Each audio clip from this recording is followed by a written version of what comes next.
Let's move on now to a story that sounds like something out of the movie Equilibrium. Morality pills may be the US's best shot at ending the coronavirus pandemic, according to one ethicist. This article is from theconversation.com. The author's name is Parker Crutchfield. When someone chooses not to follow public health guidelines around the coronavirus, they're defecting from the public good. It's the moral equivalent of the tragedy of the commons.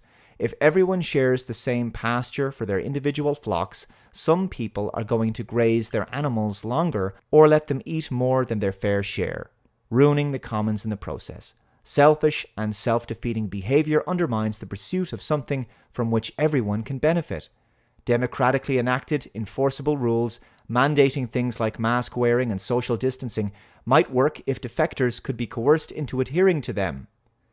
But not all states have opted to pass them or to enforce the rules that are in place.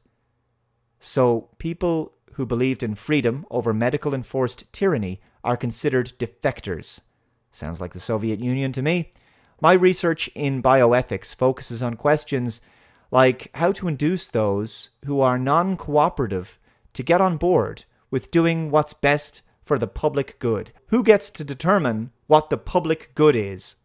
Probably the same kind of people who determine what hate speech is. To me, it seems the problem of coronavirus defectors could be solved by moral enhancement. This is truly terrifying.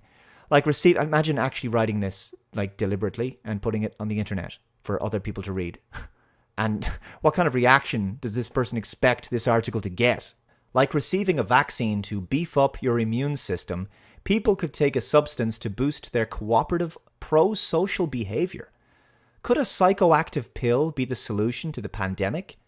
It's a far-out proposal that's bound to be controversial. You think?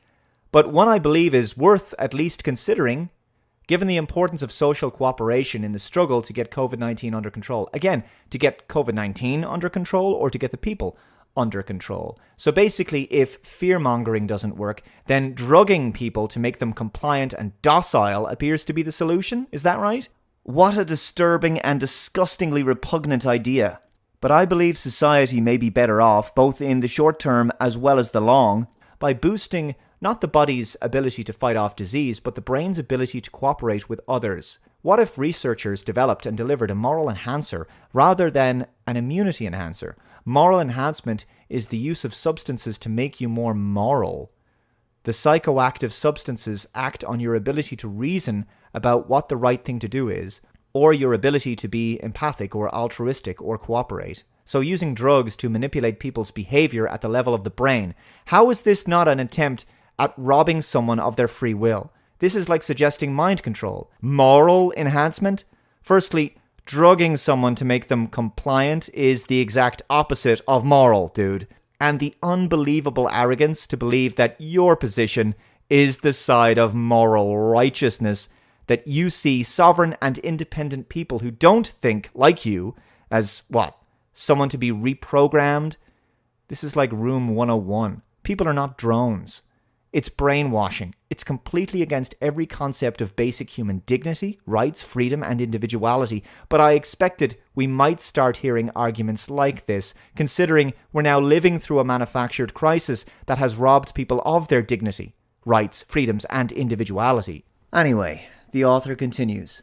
For example, oxytocin, the chemical that, among other things, can induce labor or increase the bond between mother and child, may cause a person to be more empathic and altruistic, more giving and generous. The same goes for psilocybin, the active component of magic mushrooms.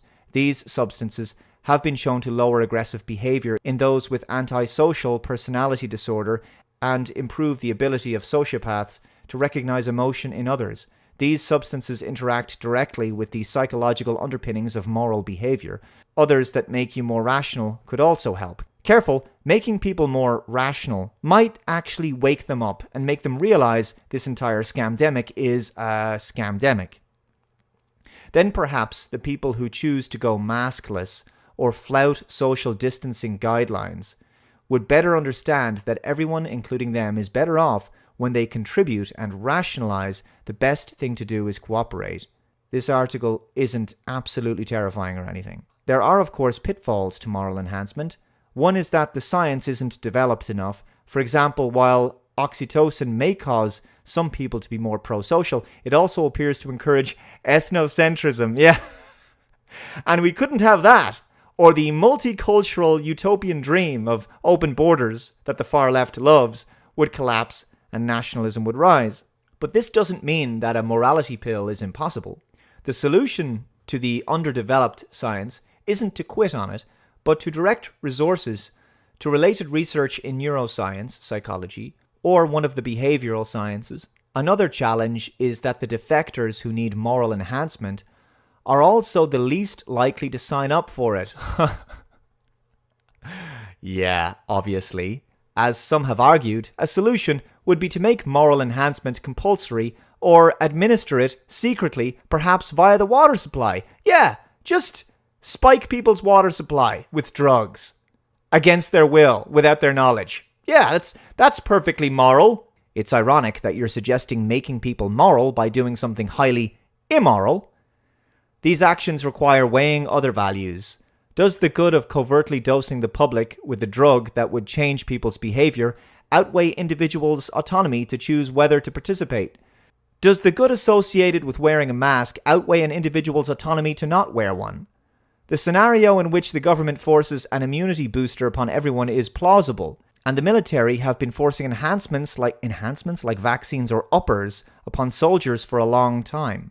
The scenario in which the government forces a morality booster upon everyone is far-fetched, but a strategy like this one could be a way out of this pandemic, a future outbreak, or the suffering associated with climate change. They always come back to that in the end, don't they? That's why we should be thinking of it now. Well, that was quite an article there, wasn't it?